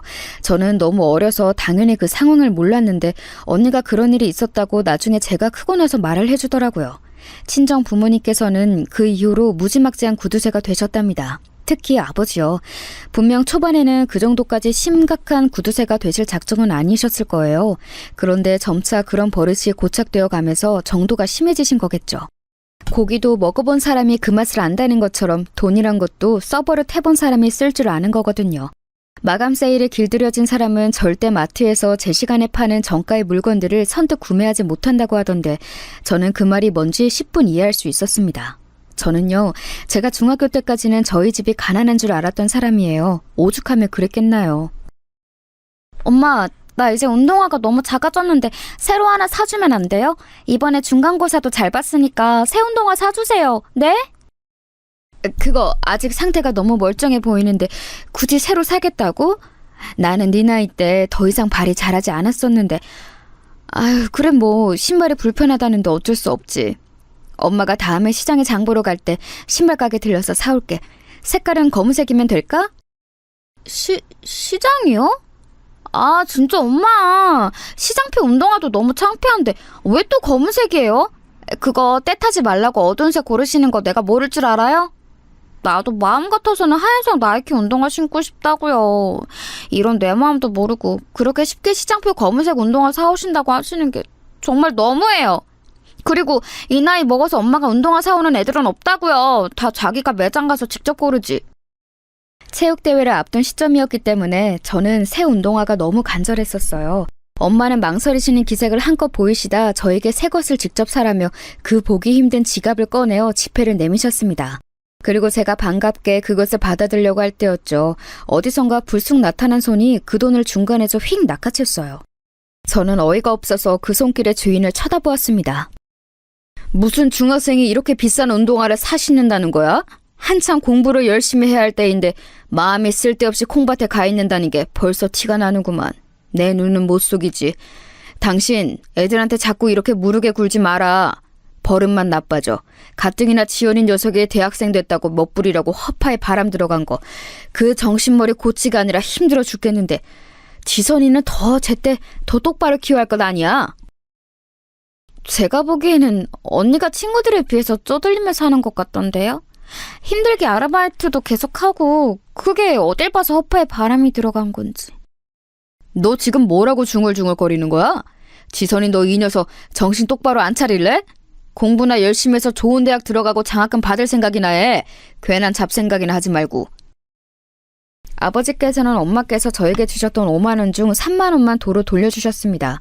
그걸로 신발도 사고 학용품도 사고 다 하라고 하셨어요. 눈물이 찔끔 나더라고요. 아버지께서 그렇게 나오실 때에는 엄마께서 군말 않고 가만히 계신다는 걸 저는 알고 있었기에 저도 힘없이 수긍할 수밖에 없었죠. 원망스러웠고 서러웠지만 그래도 속으로 어쩔 수 없으니까 라는 생각을 가지고 있었어요. 왜냐고요? 저희 집이 잘못 사는 줄 알았으니까요. 형편이 받쳐주지 못하기 때문에 부모님께서 허리띠를 졸라매실 수밖에 없다고 당연히 그렇게 여겼습니다. 집 있고 차 있어도 어렵게 살 수 있는 게 세상 사는 것이구나. 학교 친구들을 보면 우리 집보다 훨씬 더 좁고 안 좋은 집에 사는 애들도 나보다 매점에서 돈을 더 많이 쓰던데. 집에 차가 없다는 친구도 반에서 한 명 있는데 걔도 나보다 좋은 신발을 신고 다니잖아. 세상의 법칙이란 이해하기 힘들다. 내가 어른이 되면 자연스럽게 이해할 수 있게 되는 걸까?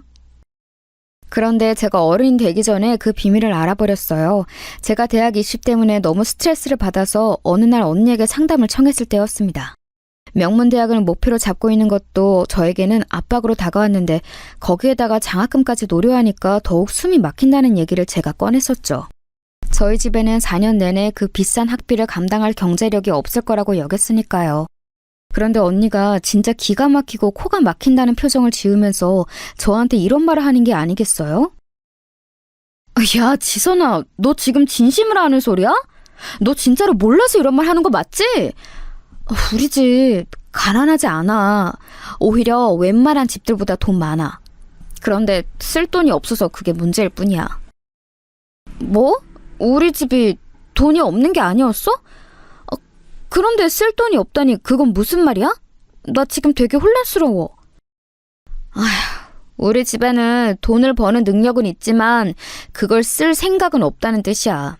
우리 부모님이 얼마나 지독한 구두쇠인지 너는 평생을 봐봤으니까 잘 알겠지? 모으는 것에만 혈안이 되신 분들이고 쓰는 것에는 엄청나게 인색하시니까 네가 그걸 바꿔놓을 수는 없을 거야. 그냥 순응해. 그날 언니는 몰랐을 거예요. 제가 얼마나 큰 충격을 받았는지 말입니다.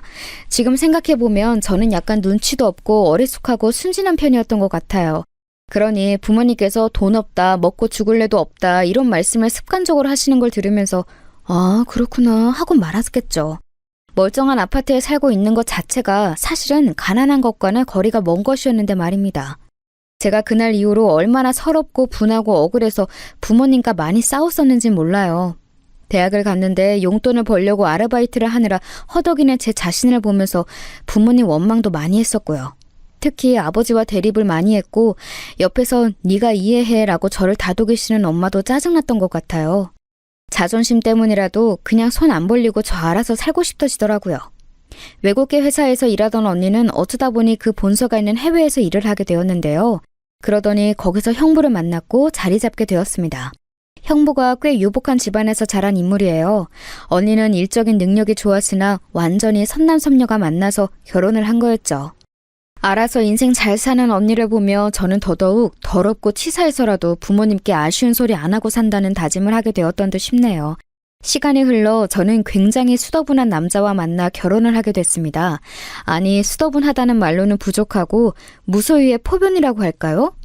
욕심 없이 자기 맡은 바 일만 열심히 하는 사람이었어요. 저는 결혼하면서 저희 집 배경을 남편에게 다 밝혔습니다. 부모님과의 애증어린 역사도요. 근데 남편 콩고물 부스러기 하나 기대하지 않고 아, 그렇구나 하고 말더라고요. 남편이 이런 반응을 보이니까 자연스레 시댁에도 제 친정이 사실은 꽤 잘 산다는 걸 밝히지 않게 되었습니다. 시어머니께서는 저를 따뜻하면서도 측은한 눈길로 맞아주셨죠. 우리 둘째는 어쩜 이렇게 꼭 자기 같은 여자를 만났을까? 사람이 맑고 신중하고 그동안 아등바등 열심히 살아오느라 힘들었을 텐데 결혼 생활을 부디 무탈하고 행복하게 잘 하기를. 뭔가 저를 굉장히 오해하시는 듯 보였으나 정성해줄 필요성은 못 느꼈네요. 남편이 자꾸 옆에서 괜히 말씀드리지 마 이런 눈치를 주기도 했고요. 남편은 3남매 중 둘째였는데 첫째인 신우이는 놀랍게도 굉장한 부잣집에 일찍 시집 갔다가 적응 못하고 부부 사이에 불화가 생겨서 이혼한 전적이 있었어요. 그리고 셋째인 남자 시동생은 회사도 좋은 곳에 다녔으며 무엇보다 처가를 잘 얻었습니다. 동서가 어느 정도 사는 집안의 딸이었어요. 형님, 그 운동화 나이키에서 나온 신상품의 디자인을 따라한 거 아니에요? 브랜드 없는 보세 운동화네요? 아니, 슬리퍼도 아니고 운동화를 그 나이에 굳이 보세를 신는 사람도 있어요? 그런 운동화를 신은 건 형님인데 왜 창피하면 왜 저희 몫인가요? 그리고 놀고 자빠진 인물이었죠. 어찌나 말하는 걸 깍쟁이처럼 해댔는지 제가 깜짝 놀랐습니다. 동서가 신은 운동화 제 눈에는 구질구질해 보였는데 그까짓 것도 30만 원짜리라고 하더라고요. 네, 그러라고 했어요. 동서가 굉장히 우쭐거리는 스타일이고 그런 동서에게 시댁 식구들이 별 지적 못하는 중이고 덕분에 시동생은 콧대가 덩달아 높아졌고 뭐 이런 것들을 제가 파악하고 나니까 똥이 무서워서 피하는 게 아니라 더러워서 피한다는 마음으로 상대 자체를 안 하려고 노력하게 됐습니다. 사람을 겉으로 보고 판단하는 동서의 기준에는 이혼 여인 신우이가 거슬릴 법도 했는데 부잣집에 한번 다녀왔다는 전적을 높이 샀는지 신우이한테는 함부로 못하더라고요. 그러니까 저만 성질 나쁜 동서의 목표물에 걸렸던 거죠. 그러던 어느 날 시댁에 좋은 고기가 들어와서 그걸 함께 맛볼 겸 다 같이 모이게 되었습니다. 시아버지의 고향 친구분께서 되게 좋은 일이 있으셨는지 크게 한턱 쏘셔서 한우 세트를 보내주셨거든요. 시부모님께서는 당연히 그걸 받아보시자마자 얼른 온 식구가 다 같이 모여서 함께 나눌 생각부터 하셨다네요. 그래서 미룰 것 없이 곧장 토요일 주말에 모이기로 했어요. 시어머니와 통화를 하면서 그 이야기를 전달받은 제가 말씀드렸죠. 어머님, 그런데 저희가 토요일에 이미 부부 모임에 참석하기로 한 일정이 있어서요. 그래서 말씀하신 시각보다 조금 늦게 도착할 것 같은데 괜찮으시죠? 너희는 왜 하필 이런 때에 그런 일정을 잡아놨었니? 웬 부부 모임이야? 너희가 그런 걸 도통 다닐 만한 사람들이 아닌데? 맛보기 힘든 최고급 한우를 빨리 먹으러 오지 않고 꼭 그런 모임에 먼저 참석을 해야겠어? 말씀대로 저희도 그런 모임에 원래 나가는 사람들이 아니에요. 그런데 모임 나오는 사람들 중에서 제 고등학교 동창이 한 명 있길래 간만에 얼굴도 볼 겸해서 겸사겸사 참석해 보려고요. 모임은 후딱 마치고 맛있는 한우 먹으러 그날 최대한 일찍 가볼게요. 그래, 그러면 그렇게 해라. 괜한 걸로 배 채우지 말고 와서 한우나 많이 먹어. 이럴 때 아니면 언제 한우를 양껏 편하게 먹어보겠니? 알았지? 시어머니께서 자꾸만 이럴 때가 아니면 언제 또 이렇게 구셔서 제가 민망하기도 하고 감사하기도 하고 진짜 애매한 기분이 들었네요. 그날 정말로 부부 모임 일정이 있었는데 처음 회동하는 것이었지만 그중에 제 고등학교 동창이 있다는 걸 알게 돼서 일부러 나갔던 측면도 있었어요. 별로 친분이 있던 사이는 아니었지만 정말 오래간만에 옛 학창시절의 추억을 나눌 수 있는 친구를 만나서 그 자리가 꽤나 즐거웠습니다. 기분 좋게 자리를 떴고 시댁으로 향했죠. 부부 모임에서 제대로 활약해준 고마운 가방을 어깨에 맨 채 말이에요. 왠지 차에 놔두는 건 좀 아닌 것 같아서 별 생각 없이 시댁에 도착했을 때 가방을 그대로 메고 안으로 들어섰어요. 그러자 거실에서 커다랗게 편 상을 2개 붙여놓고 한우를 구워 먹고 있는 시댁 식구들이 보였습니다. 시아버지, 시어머니, 시누이, 시동생, 동서 이렇게 5명이 순서대로 앉아 있었고 저희 부부가 앉을 공간이 남아 있었어요. 반갑게 인사를 하면서 앉았고 시어머니께서 부부 모임 어땠냐고 물어보시기에 이런저런 대답을 해드렸어요. 그런데 제 옆에서 동서가 저를 힐끗힐끗 거리길래 그 시선이 느껴져서 신경이 쓰였는데 잠시 후 피식 웃음소리를 내는 것이 아니겠어요? 그건 누가 봐도 사람을 비우는 행동이잖아요. 이 싸가지 없는 동서가 오늘 또 시동 거는구나 싶어서 제가 속으로 한숨을 쉬었습니다. 그리고는 일부러 동서 쪽으로 시선을 절대 두지 않은 채로 고기만 먹었어요. 동서가 자꾸 제 쪽을 쳐다보며 피식 비우는 소리를 내는 걸 뻔히 알고 있었지만 저는 계속 무시했습니다. 저희 2사람만이 알고 있는 묘한 대치가 한참 이어졌죠. 그리고 둘 중에서 먼저 인내심을 잃은 쪽은 동서였습니다. 참지 못하고 결국 제 쪽으로 자기 몸을 기울이더니 작은 목소리로 이렇게 말을 하더라고요. 형님, 누가 따라오는 것도 아니니까 좀 천천히 드세요. 안 그래도 어머님께서 형님 같은 사람은 이런 때 아니면 최고급 한우 구경하기 힘들다고 하시면서 일부러 아까는 고기를 조금만 꺼내서 구웠었어요. 작은 며느리와는 처지가 다른 큰 며느리가 안쓰럽게 느껴지셨나 봐요. 그러니까 아직 남은 게 여유로워요. 음미 좀 하면서 드시죠. 그렇게 허겁지겁 드시면 옆에서 보는 사람이 다 민망해져요. 내가 그렇게 허겁지겁 먹었어? 몰랐네. 모임 자리에서는 밥을 워낙 안 먹다시피 했더니 배가 고팠나 봐. 누가 나 안 쫓아온다는 사실을 알려줘서 고마워. 동서 덕분에 천천히 먹을 수 있을 것 같아. 그런데 굳이 어머니께서 그런 말씀 하셨다는 얘기는 나한테 안 해줘도 돼. 어떤 뉘앙스로 말씀하셨을지 나는 이미 아는데 동서가 일부러 안 좋게 나에게 비꼬아서 전달을 하는 것 같거든. 비꼬는 건 지금 형님이신 것 같은데요? 아, 어이없어. 고기 아직 남았다고 알려드려도 지랄이야 진짜. 겉도 속도 간장종지만 하네. 이래서 사람은 너무 없는 형편에서 자라면 안 되는 건데. 저는 제가 동서의 마지막 중얼거림을 잘못 들은 줄로만 알았습니다. 이게 도대체 무슨 신종 무례인가 싶어서 제가 동서를 휙 쏘아보았어요. 그랬더니 다른 식구들이 저희 쪽을 주시하면서 혹시 뭔 일 났나 싶어서 당황한 눈치들을 보이는 거예요. 이렇게 기분 좋게 모인 자리에서 제가 분위기를 망치고 싶지는 않았어요. 그래서 얼른 고개를 꾸벅하며 아무것도 아니라는 표시를 해보이고는 고기 먹는 것에 집중하는 척을 했습니다. 그런데 사실 그 이후로 고기 맛도 별로 안 느껴졌어요. 너무 짜증이 나서요. 이번에야말로 동서한테 크게 한마디 해줘야 하나 이런 생각이 들었습니다. 잠시 머릿속으로 동서한테 훈계를 하는 상상을 하고 났더니 기분이 좀 괜찮아지더라고요. 그래서 웬만하면 그날 그대로 참고 넘길 작정이었어요. 하지만 동서가 기어이 선을 먼저 넘고 말았습니다. 고기를 다 먹고 나서 뒷정리를 하고 있을 때였어요. 형님이 설거지를 하시면 제가 그릇들 싹 모아서 정리한 다음에 싱크대에 갖다 드리고 식사상 마무리 정리 다 하고 그런 작업할게요. 그래? 그럼 그렇게 할까? 난 우선 싱크대에 나온 그릇들부터 먼저 설거지 시작할게. 동서가 이쪽으로 접시대를 쫙 날라줘. 동서가 그렇게 일을 하자길래 괜찮겠다 싶어서 따랐더니 웬걸요. 동서는 말 그대로 접시만 무식하게 싱크대 위로 쌓은 게 전부였어요. 접시 위에 잔반이 좀 남아있으며 그걸 음식물 쓰레기통에 따로 정리를 하고 싱크대 위로 올리는 성의는 보여줄 수 있는 거잖아요. 그런 것도 없이 그냥 저녁상 위에 남아있었던 그대로를 저에게 계속 날라주었습니다. 참고로 신우이는 후식 과일 준비에 들어간 참이었고요. 며느리 둘이서 마무리를 하는 상황이었는데 동서는 접시만 날라버리고 그저 룰루랄라. 가만 보니까 거실에 상을 펴놨던 것의 뒷정리는 시어머니와 제 남편이 하고 있었죠. 너무 얄밉더라고요. 그래서 제가 동서가 다시 부엌 싱크대 주변으로 다가왔을 때 한마디 했죠. 저기 동서, 이건 좀 너무한 거 아니야? 내가 하는 것에 비해 동서가 너무 하는 게 없잖아.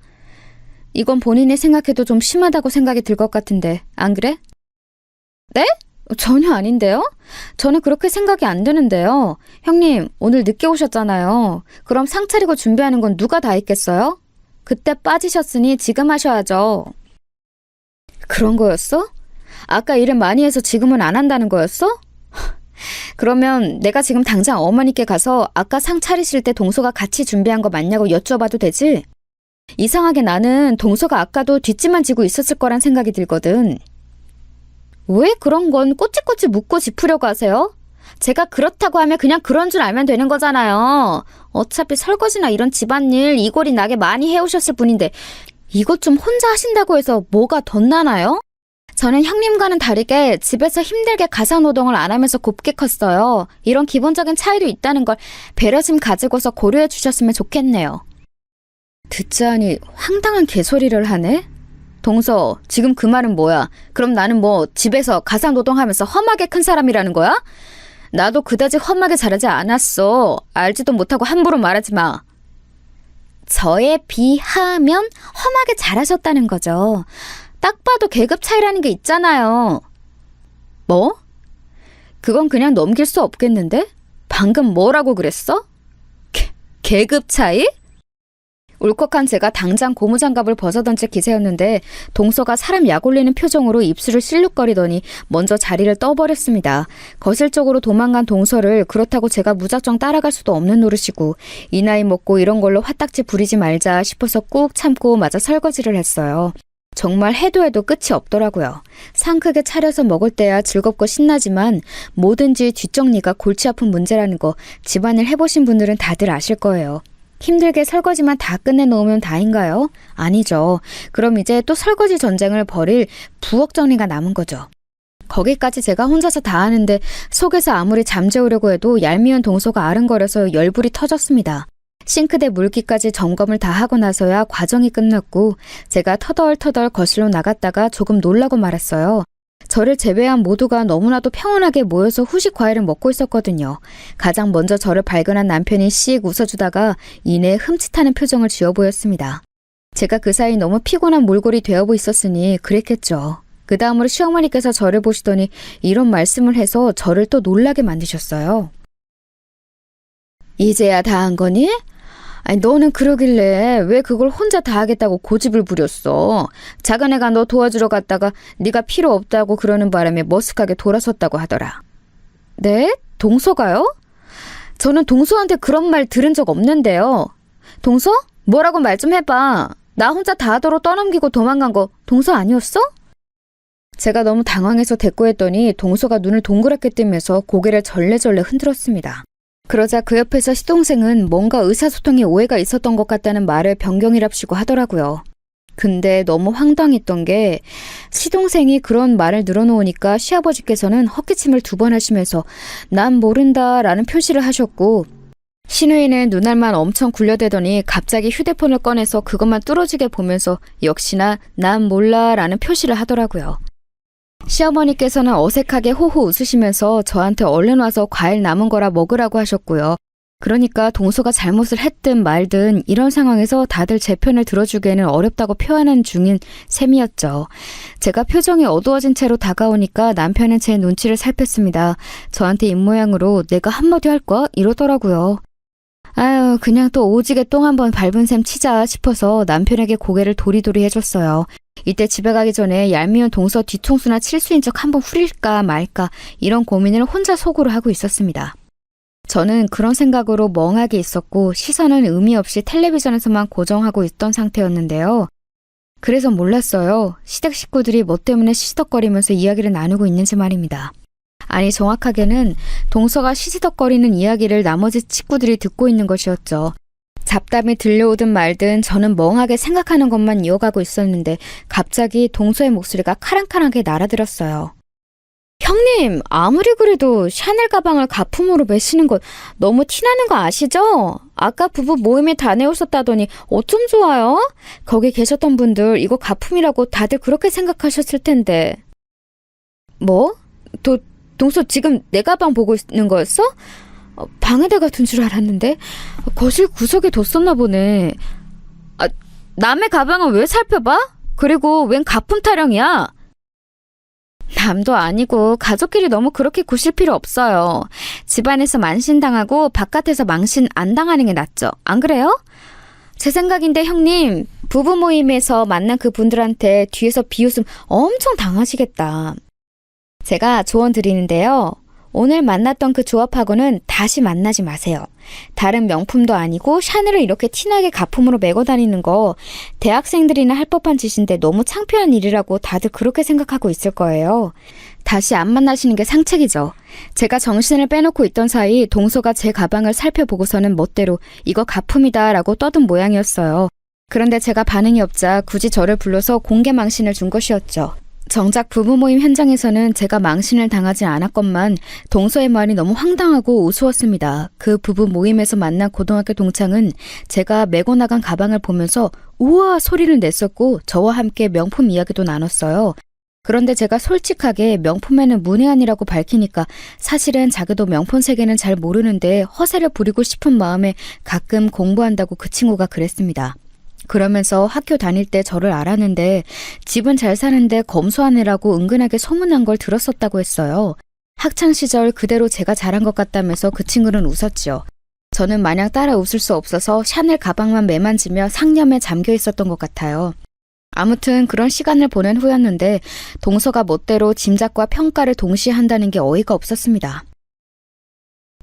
동서가 언제부터 명품 감별사였어? 그거 가품 아니고 진품이야. 동서는 나보다 명품에 대해 잘한다는 사람이 그런 것도 몰라보면 어떡해?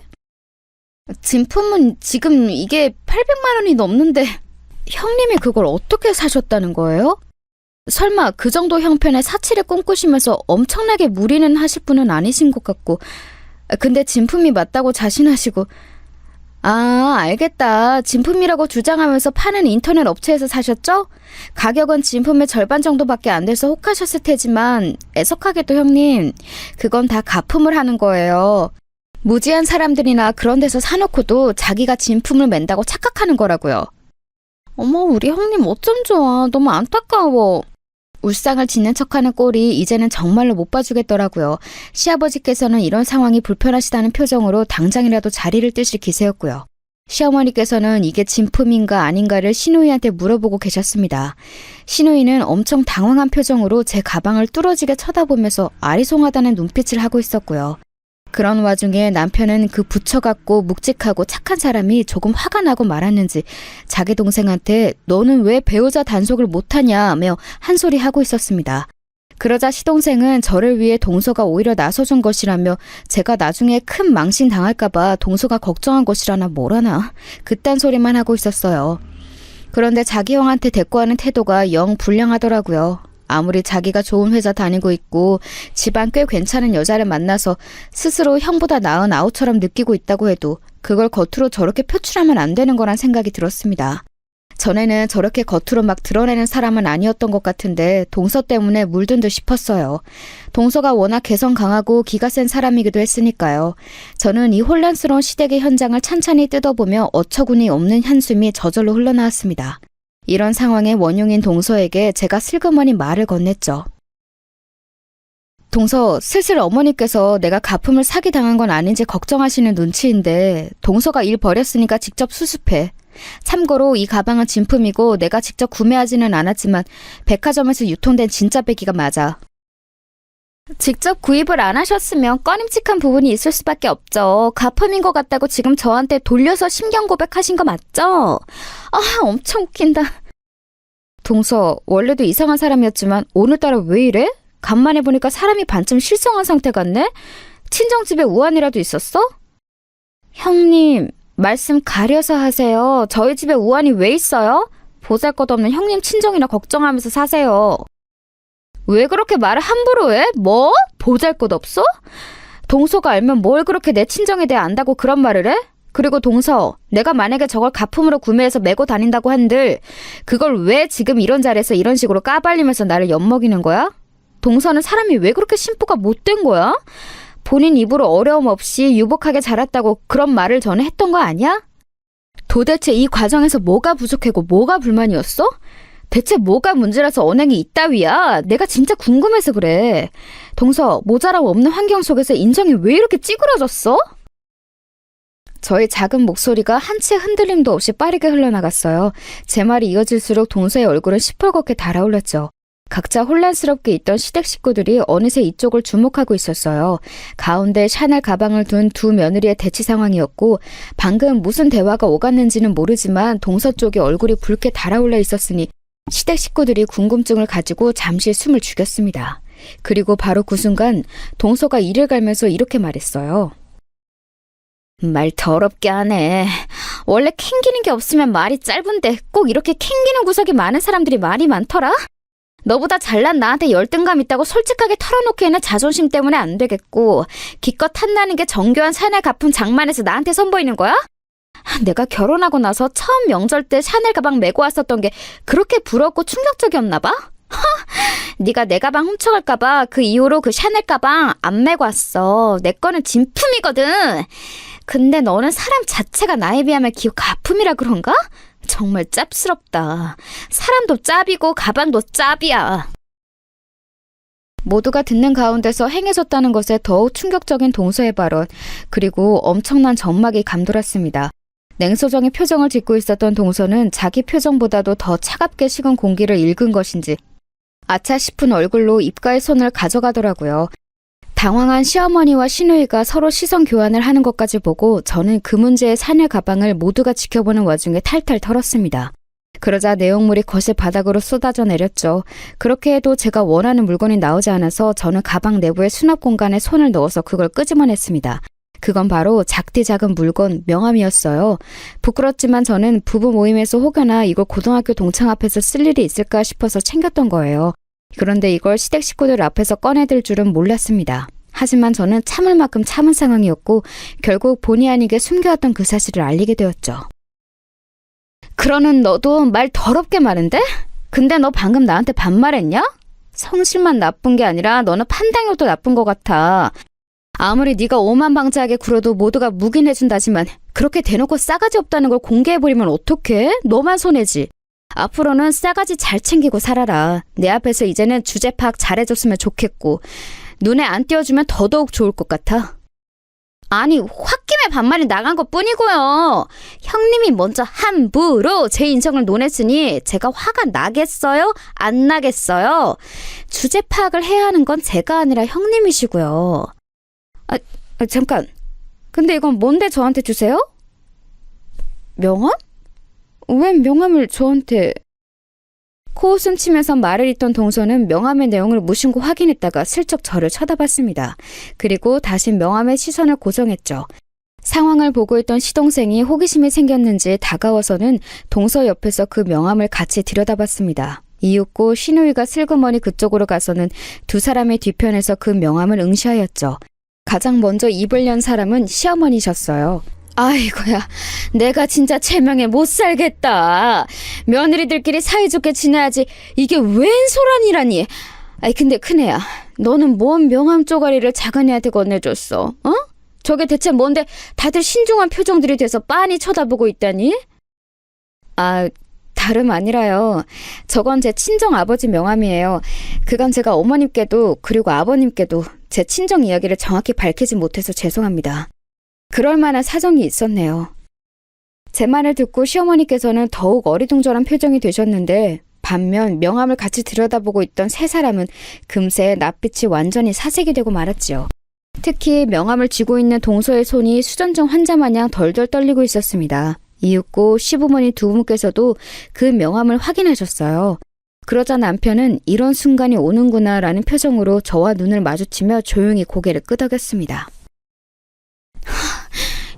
이거는 말도 안 되죠. 이게 웬 수작질이에요?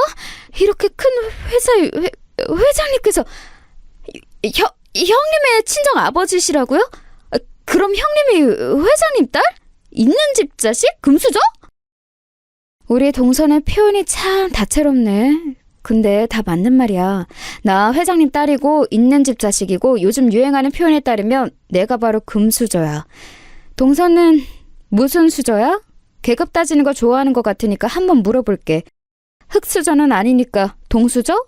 아니면 은수저? 아니 저는 계급 따지는 거 별로 좋아한 적이 없고요. 우선 설명 좀 해주세요. 형님이 정말로 이런 친정을 두셨다고요? 그런데 왜 이렇게 사세요? 왜 떵떵거리며 살지 않으시고 너무나도 소박하게 수수하게 이러고 사시는 건데요? 이건 말이 안 되잖아요. 탁 치켜들면서 밖에 나가서 만나는 사람들마다 본인을 우려볼 수 있도록 명품도 휘두르고 차도 좋은 거 타고 다니고 금수저인 거 팍팍 티를 내면서 자랑하고 그렇게 사셔야 맞는 거잖아요. 근데 아무튼 이건 말이 안 돼요. 형님이 금수저 집안 사람일 리가 없어요. 그쵸 어머님? 제 생각과 동일하시죠? 동서가 몸을 부들부들 떨면서 얼굴을 아주 귀신이라도 본 것 마냥 공포에 질려가지고 말을 했는데요. 시어머니께서는 동조를 하지도 안 하지도 못하시고 아연실색으로 제 눈치를 살피셨습니다. 당신께서 보아오신 것이 있기에 제가 잘 사는 집안의 딸이라는 걸 받아들이기 어려우신 상황인데 제 남편이 초연한 얼굴로 있었거든요. 만약 제가 거짓을 말하는 것이었다면 남편의 표정이 그러진 못했겠죠. 그런데 늘 묵묵하고 거칠에 싫어하는 성격의 아들이 그런 표정으로 있으니까 시어머니께서는 직감적으로 진짜 부자 맞구나 라는 느낌이 오셨던 것 같아요. 갑자기 머리가 어지러우신지 이마를 짚으셨고 신우의 부축을 받아서 소파 구석에 몸을 기대 앉으셨어요. 내도록 말씀을 안 얹고 계셨던 시아버지께서 놀란 목소리로 한마디 거두셨죠. 사돈댁이 설마 이런 집안이었다고? 나는 여태껏 박하 사돈께서 일찍이 건강상 문제로 직장을 그만두시고 소일거리나 하면서 그렇게 사시는 줄로만 알았는데 그런데 이런 회사의 회장님이셨기 때문에 일반적인 출퇴근 업무를 안 하신 거였어? 이럴 수가. 그간 대체 이런 엄청난 사실을 왜 숨긴 거냐? 무슨 이유로? 숨기려고 했다기보다는 굳이 말씀드릴 필요성을 못 찾았던 것 같아요. 하지만 아버님, 어머님 입장에서는 제가 숨겼다고 느끼시겠죠. 죄송합니다.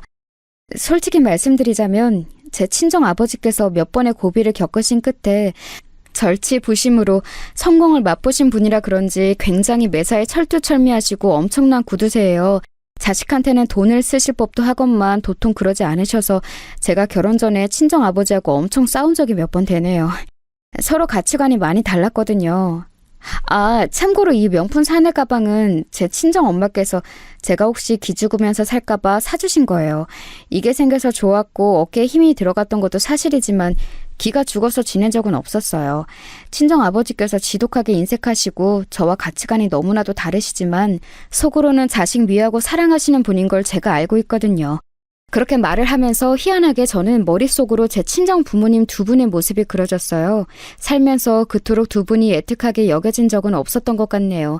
제 이야기를 듣고 동서와 시동생이 시선 교환을 하면서 난처한 기색을 숨기지 못했죠. 그러다가 동서가 눈에 보일 정도로 마른 침을 꿀꺽 크게 삼키더니 이렇게 말을 하더군요. 알고 보니 엄청난 배경의 주인공이셨네요. 그런데 결혼한 자식이 떵떵거리며 살지 못하게 둘 정도로 인색한 부모님이시라면 별로 금수저가 아닌 것과 다름없지 않을까요? 그렇죠? 떨리는 목소리로 기껏 제 처지가 여전히 자기보다 못하다는 것을 확인하고 싶어하던 동서의 마지막 몸부림, 제가 웃음으로 받아주었습니다. 너무나도 여유롭게 제가 씩 웃어 보이자 동서는 히익 소리를 내면서 저절로 눈을 깔았어요. 저는 시부모님을 번갈아 쳐다보며 밝혔습니다.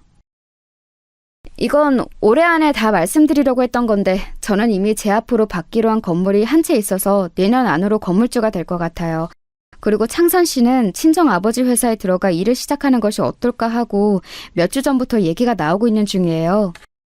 그런데 이게 하루아침에 결정된 일도 아니고 여러모로 신중하게 초석을 다져놓는 게 좋을 것 같아서 천천히 그렇게 하기로 했습니다. 그러자 시어머니께서는 갑자기 어지럼증이 다 나으셨다는 듯 소파에서 일어나시더니 환하게 웃으시며 다가와 저희 손을 잡아주셨어요.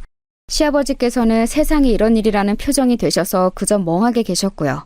시누이는 자기 모침 옆에 달라붙어서 저에게 초롱초롱한 눈빛을 보내는 중이었죠. 그리고 그때 시동생이 손으로 머리를 감싸주며 제 남편을 향해 중얼거렸습니다. 그럼 뭐야? 형은 앞길에 탄탄대로인 거야?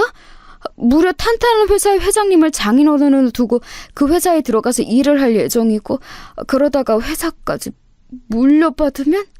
그럼 월급쟁이 신세를 벗어날 수 없는 나하고는 아예 상대가 안 되는 거잖아. 내가 넘볼 수도 없는 영역인데? 너는 왜 그런 쓸데없는 김치국 마시는 상상의 나래를 속으로만 알 것이지 왜 입 밖으로 내서 다 들리게 해? 나는 욕심을 크게 낼 것도 부릴 것도 없고 그저 주어진 상황과 자리에 앞으로 최선을 다하며 살 생각뿐이야. 그게 바로 내 귀에는 가진 자의 여유처럼 들리는데? 형, 내가 말했었나?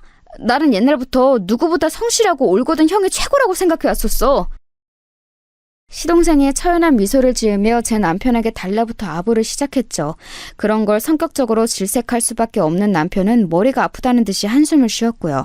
그리고 동서는 기어이 눈물을 보였습니다. 그게 원통함의 눈물인지 어쩐 거였는지는 모르겠어요. 다만 눈물을 또르르 흐르는데도 그걸 달래주기는커녕 시어머니께서 따끔하게 혼내시는 것에 동서의 표정이 서럽게 변했었답니다.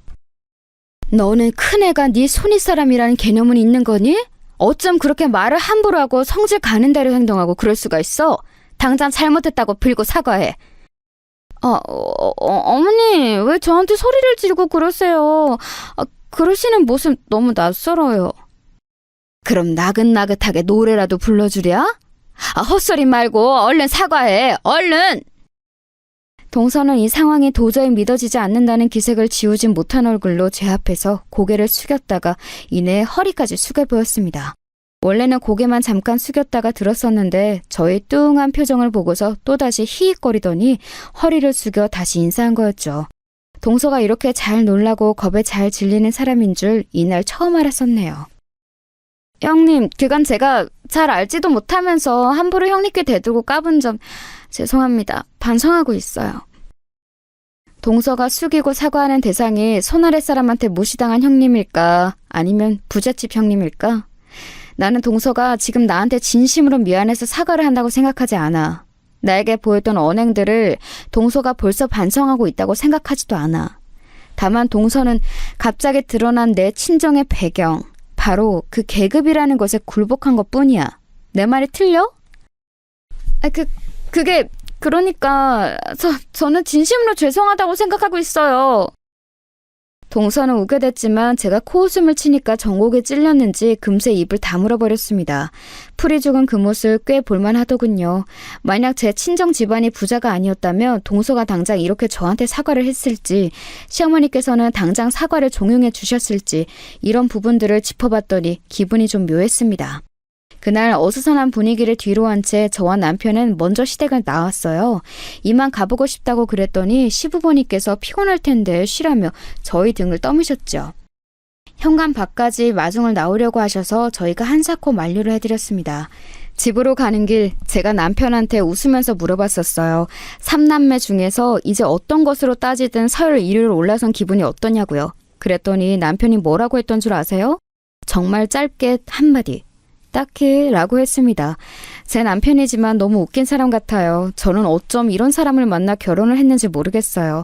이렇게 지나칠 만큼 우직한 사람이기 때문에 오히려 저와 천생연분이었던 것 같아요.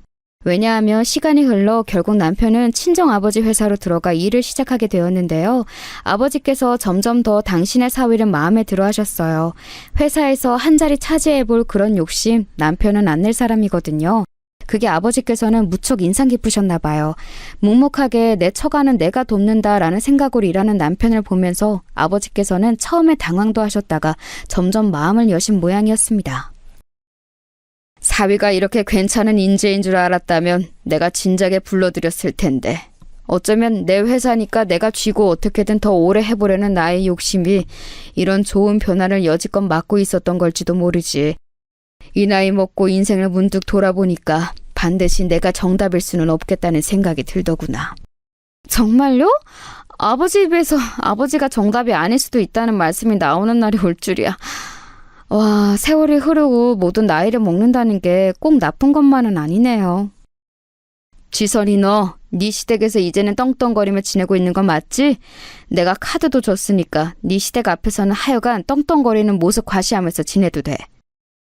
예전에 하도 동서가 떵떵거린다는 표현을 써서 제가 질렸었는데 이제는 아버지가 그 말을 쓰세요? 제가 동서 일로 소갈이 했었다는 거 뒤늦게 아시고 자꾸 신경 쓰시는 건 감사한데요. 이제는 해결된 지 오래니까 걱정 안 하셔도 돼요.